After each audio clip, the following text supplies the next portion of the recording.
नमस्कार, मैं हूं कंचन अवस्थी और एक बार फिर से आप सभी लोगों का स्वागत करती हूं क्राइम चक्र के एक नए एपिसोड में एक नई कहानी के साथ।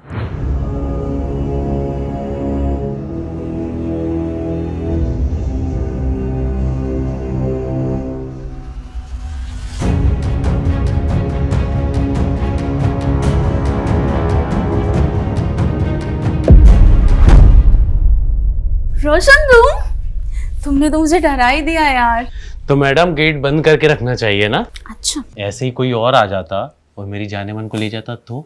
अच्छा जी, तो अब डोली उठाने की जगह पे किसी और के ले जाने का वेट कर रहे हो? अब मेरे साथ ना टेस्ट मैच खेलना बंद करो। वैसे भी डिसीजन ना आपके थर्ड एम्पायर भैया है ना, उनकी वजह से पेंडिंग है। भैया से बात की तुमने? नहीं यार, भैया भाभी वैकेशन के लिए गए एक्चुअली, तो जैसे ही आएंगे मैं बात कर लूंगी। पर क्या? पर मैं दहेज की बात नहीं कर सकती उनसे। तुम्हें पता है ना मुझे पैसों की कितनी जरूरत है, और तुम्हारे भैया के पास पैसे हैं ना। तुम्हारे हिस्से की जमीन बिकेगी तो भैया के पास पैसे आ जाएंगे, और उसमें जो तुम्हारा हिस्सा रहेगा ना, मैं वो मांग रहा हूँ। वो दहेज थोड़ी होता है। पर तुम्हें पता है रोशन, हमारे यहाँ पे ना लड़कों के साइड से जो भी डिमांड किया जाता है उसको दहेज का नाम लोग देते हैं। अगर भैया नहीं माने तो? तुम मुझसे प्यार नहीं करते? बताओ, मुझसे प्यार नहीं करते? करती हो यार। तुम मनाओ ना उनको। नहीं मानेंगे तो कुछ और रास्ता निकालेंगे। लेकिन तुम्हें पता है ना मुझे पैसों की कितनी जरूरत है, और उसके लिए मैं कुछ भी कर सकता हूँ। अच्छा, मेरे लिए? तुम्हारे लिए तो मैं जान दे सकता हूँ। ओके। और तुम बोलो तो जान ले भी सकता हूँ। अच्छा जी।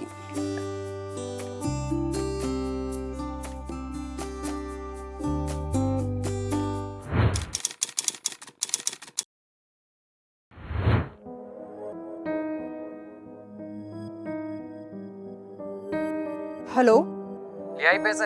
हाँ पूरे पैसे ले आई, और तुमने जो लोकेशन बताया था वहीं खड़ी हूँ। वहीं साइड में बैग रख के चुपचाप वहीं चली जाओ।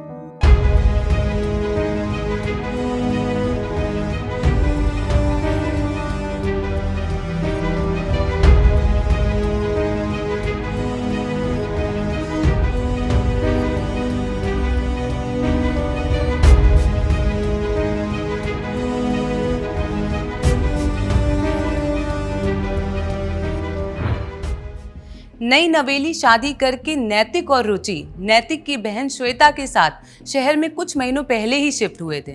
श्वेता का बॉयफ्रेंड रोशन भी उसी शहर में आकर बस गया था।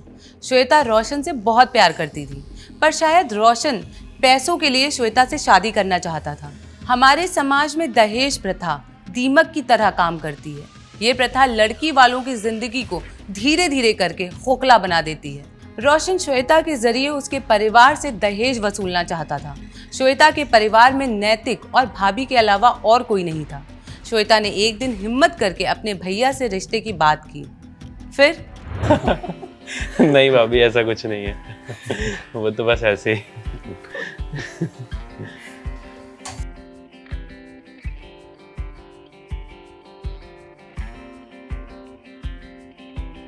अरे अपनी श्वेता तो अभी से ही लड़के वालों की हो गई। अरे भाभी आप भी ना।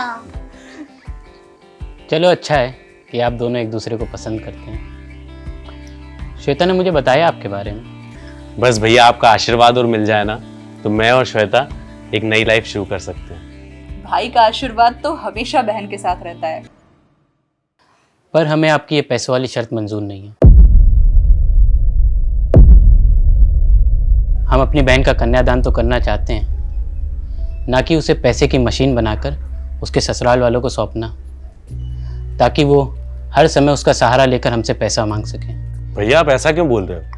भला हम ऐसा क्यों करेंगे? आप अभी कर रहे हैं तो बाद में नहीं करेंगे, इस बात की क्या गारंटी है?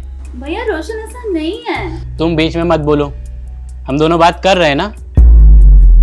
देखिए रोशन, आप श्वेता से शादी करना चाहते हैं तो आप कर सकते हैं, लेकिन हम 1 रुपए नहीं देंगे। सीधा बोलिए ना भैया, आप श्वेता के हिस्से की जायदाद हड़पना चाहते हैं। रोशन, अपनी औकात में रहकर बात करो। Get out. मैं भी यहां अपनी बेइज्जती कराने नहीं आया था। Get out from here.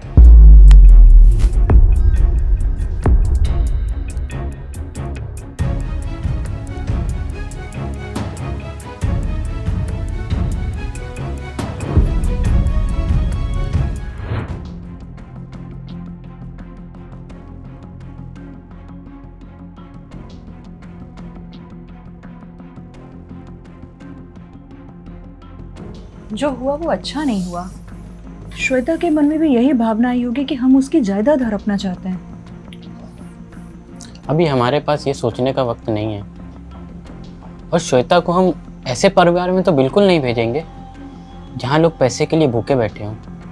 आपकी बात सही है, लेकिन श्वेता को कौन समझाए? वो तो रोशन से शादी करने की जिद ठान बैठी है। तुम तो जानती हो ना कि श्वेता नादान है। इसका मतलब ये तो नहीं ना कि उसकी नादानी में हम भी उसका साथ दें। तुम टेंशन मत लो, हम कुछ करते हैं।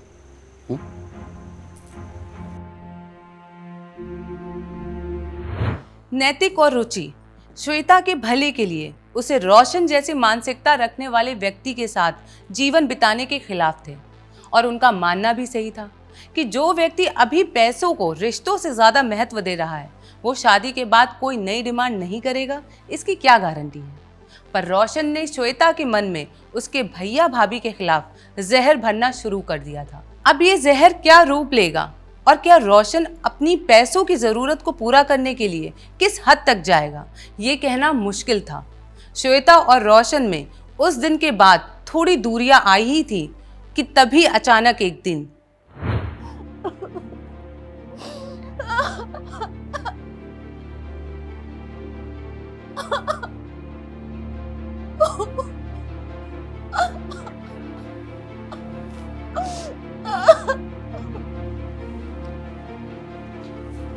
सर, हस्बैंड वाइफ है,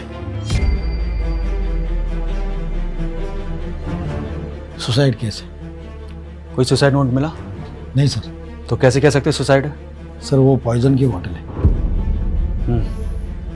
इसे फॉरेंसिक के लिए भेज दो। मैडम जी, दोनों बॉडीज को पोस्टमार्टम के लिए भेज दो।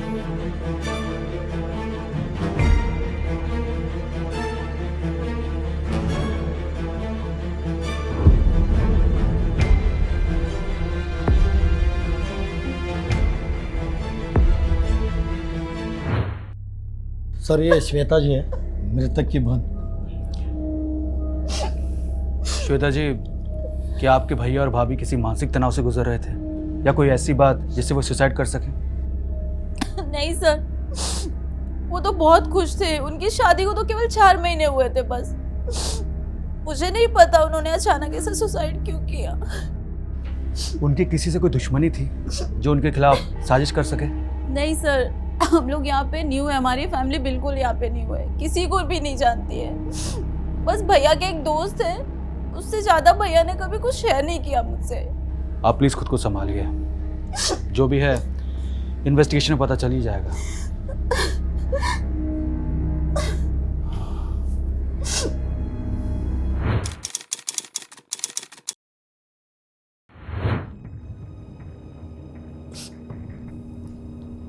श्वेता,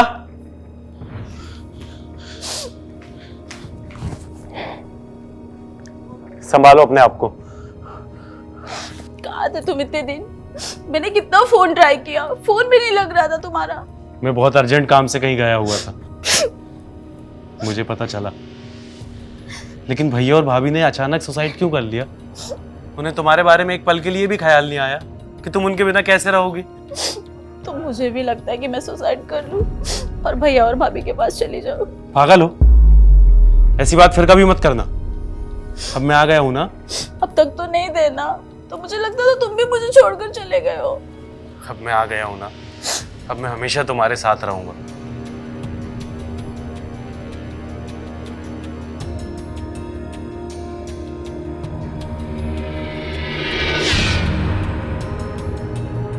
आखिर रोशन श्वेता को इस दुख की घड़ी में छोड़कर कहां चला गया था?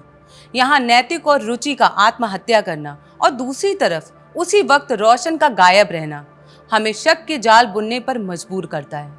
क्या सच में रोशन ने ही ऐसा कुछ किया होगा जिससे नैतिक और रुचि ने सुसाइड किया? क्या ये सच में सुसाइड ही था या मर्डर करके दोनों विक्टिम की मौत को सुसाइड के तौर पे दिखाया गया है? वैसे देखा जाए तो रोशन के पास हत्या करने की वजह भी थी। एक वजह कि उसे पैसों की जरूरत थी और नैतिक उसके रास्ते का कांटा बन बैठा था। नैतिक और रुचि मर जाएंगे तो सारी जायदाद श्वेता को मिलेगी और इनडायरेक्टली रोशन को। दूसरी वजह नैतिक के द्वारा रोशन की इंसल्ट करना। आइए कहानी में आगे बढ़ते हैं। सर, ये नैतिक और रिची की पीएम रिपोर्ट। क्या बात है, रिपोर्ट आने में देर हो गई? सर, ये रिपोर्ट रीचेकिंग के लिए गए थे। आपके कहने से सर ये मर्डर था, लेकिन ये सुसाइड है। नहीं, मेरा स्टैंड गलत नहीं हो सकता। इस केस में कुछ तो लफड़ा है। माना कि रिपोर्ट सुसाइड की है, हो सकता है ये फोर्सफुली सुसाइड करवाया हो। कॉल डिटेल्स निकाली? जी सर, मैंने डिटेल्स तो निकाले, पर ये नंबर उन्होंने अभी चेंज किया है और पिछले 2 महीने में 2-3 नंबर चेंज किए। पुराने नंबर की डिटेल्स मैंने मंगवाई है। और कोई सबूत? सर, नैतिक के गांव मैंने एक टीम भेजी थी। वहाँ से पता चला कि नैतिक अपनी ज़मीन बेचने वाला था और ये रोशन के साथ अपनी बहन की शादी करने वाला था, पर दहेज की वजह से दोनों में झगड़ा हुआ। रोशन, उठा के लाओ इस रोशन को। रोशन की रोशनी इस केस को उजाला देगी। जी सर।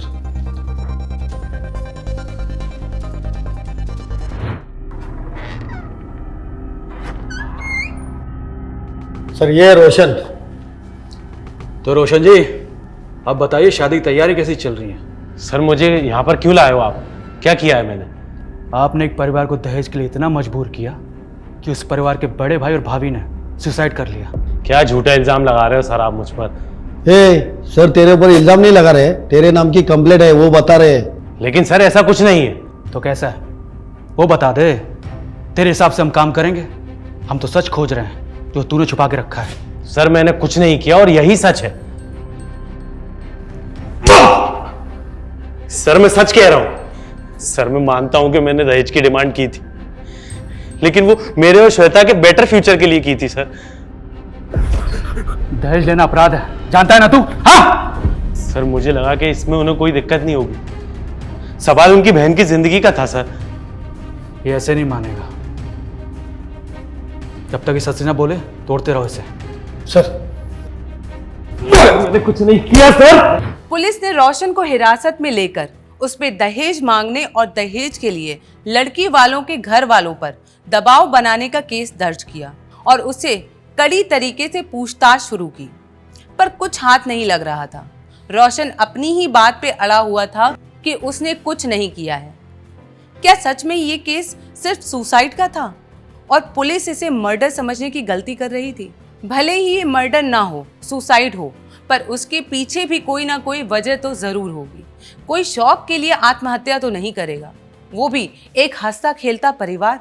और रोशन जैसे लोगों को तो सलाखों के पीछे ही रहना चाहिए, नहीं तो पैसों की लालच में ये शादी जैसे पवित्र रिश्ते को भी पैसों की लेन देन का धंधा बना देंगे। इसी बीच श्वेता रोशन की जमानत करवाने पुलिस स्टेशन पहुंची। श्वेता जी, आर यू श्योर आप रोशन के खिलाफ कोई केस नहीं करना चाहती? अगर आप किसी दबाव में हैं तो हमें बता सकती। नहीं सर, मुझे रोशन के खिलाफ कोई केस फाइल नहीं करनी है। आप जो भी उनके ऊपर चार्जेस लगाए हैं प्लीज़ हटा दीजिए। अब भैया भाभी तो रहे नहीं, कम से कम रोशन के साथ ही मैं बची खुशी ज़िंदगी तो जी लूँ, या आप उसके साथ भी मुझे जीने नहीं देंगे? देखिए, हम तो सिर्फ अपना काम कर रहे थे।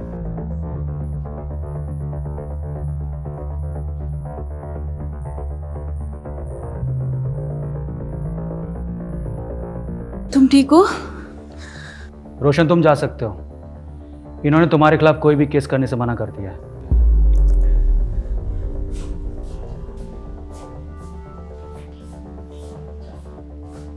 सर, मुझे लगता है श्वेता भी इनसे मिली हुई है, क्योंकि भैया और भाभी के जाने के बाद पूरी जायदाद इसकी हो जाएगी।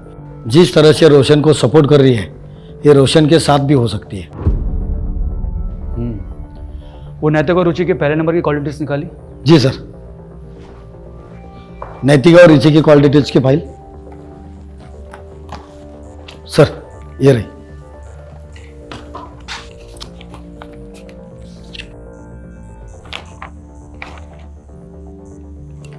एक नंबर दोनों कॉल लिस्ट में कॉमन है और इस नंबर से फ्रिक्वेंटली कॉल किए गए हैं, वो भी ऑड टाइमिंग पे। इसका पता लगाओ। और एक बात सर, मैंने नैतिक के दोस्तों से पूछताछ की। नैतिक ने दोस्तों से 20 लाख रुपए उधार लिए थे। क्या? 20 लाख? श्वेता ने पुलिस कस्टडी से रोशन को रिहा तो करवा लिया, पर क्या उसने ये सही किया? कहीं रोशन सच में उसके भैया भाभी के सुसाइड का रीजन हुआ तो? क्या वो श्वेता को एक अच्छी जिंदगी देगा या पैसे मिलते ही श्वेता को भी ऐसे ही मौत के घाट उतार देगा? पुलिस को जैसे ही पता चला कि नैतिक ने अपने किसी दोस्त से 20 लाख रुपए उधार मांगे थे तो पुलिस का शक रोशन पर और ज्यादा पकड़ बनाने लगा। आखिर इतनी बड़ी रकम कोई क्यों मांगेगा? हो सकता है रोशन ने नैतिक और रुचि पर किसी तरह का दबाव बनाया था या कोई ऐसी बात जिस पर से अब तक पर्दा ना उठ पाया हो। पुलिस ने कॉल शीट में मिले नंबर के मालिक को जब धर दबोचा तो सारा मामला सामने आया। चल बता, नैतिक और रुचि के साथ तेरी क्या प्रॉब्लम थी? सर मैंने कुछ नहीं किया सर। कुछ नहीं किया? ये देख ये सब क्या है? अब सच बता, वरना इतना मारूंगा कि तेरी आत्मा भी शरीर से बाहर निकल के पोंछ देगी। बताता हूँ सर मुझे पैसों की बहुत ज़रूरत थी। नैतिक और रुचि मेरे ही गांव से थे। उनकी शादी के बाद वो शहर चले गए, लेकिन मुझे पता चला कि नैतिक अपनी ज़मीन बेचने वाला है, उसके पास पैसा आएगा। इसलिए मैंने सोशल मीडिया से उनके फ़ोटो निकाल कर मॉब किया और न्यूड बना दी।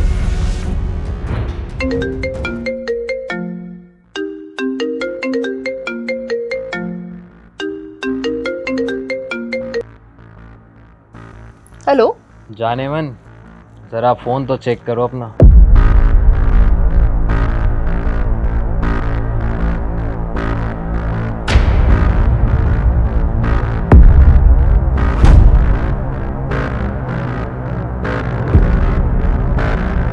ये सब तो मेरे सोशल मीडिया के फोटोज हैं। इनके साथ क्या किया तुमने और कौन हो तुम? ये तुम्हें पता है कि ये मॉब फोटोज है, मुझे पता है, लेकिन पब्लिक तो फोटोज देखकर पूरा मजा लेगी। जब तेरी बीवी को लोग इस हाल में देखेंगे तो सोच तुझ पर क्या बीतेगी। कौन हो तुम और क्यों कर रहे हो ये सब? देखो, देखेंगे तो अब लोग तेरी कमसीन जवानी, तेरा और तेरे पति का घर से बाहर निकलना मुश्किल हो जाएगा। पूरे इंटरनेट पे तेरे फोटोज वायरल कर दो। जहां भी जाएगी हर वक्त लोगों की नजरों में हवस का शिकार होते हुए पाएगी। बोल, कर दूं वायरल? देखिए, आप जो भी हैं, आपको जो चाहिए हम वो सब देंगे, मगर प्लीज ऐसा मत कीजिएगा, हमारी जिंदगी बर्बाद हो जाएगी। 20 लाख रुपए रेडी रखना, जगह मैं बताता हूँ। और सुन, अपनी बीवी को अकेले भेजना।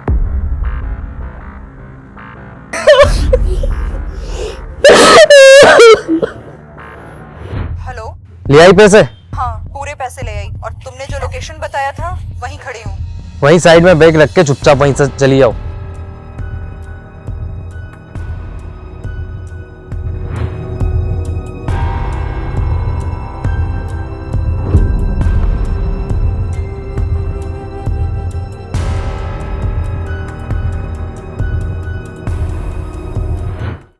जब उन्होंने तुझे पैसे दे दिए तो फोटोज वायरल क्यों किए? सर मुझे डर था कि वो पुलिस के पास ना चले जाए, इसलिए मैंने सोचा कि नेट कैफे से वायरल कर दूंगा, किसी को पता नहीं चलेगा और वो दोनों सुसाइड कर लेंगे और केस खत्म। और तुझे लगा कि अपराध करके कानून से बच जाएगा। अपराधी कितना भी शातिर क्यों ना हो, कानून की गिरफ्त में आ ही जाता है। इसे इतना मारो कि अपना भी फोटो एडिट करने से पहले 100 बार सोचे।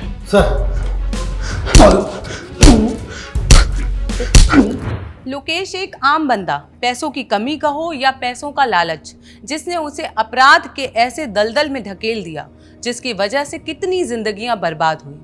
सोशल मीडिया एक ऐसा प्लेटफॉर्म है जो हमारी सहूलियत के लिए बनाया गया है ताकि हम दूर रह के भी एक दूसरे से जुड़ सके, एक दूसरे की जिंदगी के बारे में जान सके। पर आजकल सोशल मीडिया पे कोई भी तस्वीर डालना खतरे से खाली नहीं है।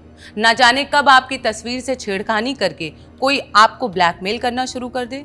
नैतिक और रुचि की तस्वीर लोकेश ने पैसे वसूलने के बाद भी वायरल कर दी, जिसकी वजह से दोनों ने अपनी जान गंवाई। हम सबको इससे ये सबक मिलता है कि जब भी हम कोई भी तस्वीर सोशल मीडिया पे डालें, उसकी सेटिंग में जाके उसे हमारे फ्रेंड सर्कल के अलावा किसी और के लिए अवेलेबल ना रखें। अगले एपिसोड में आपसे फिर मुलाकात होगी। नमस्कार।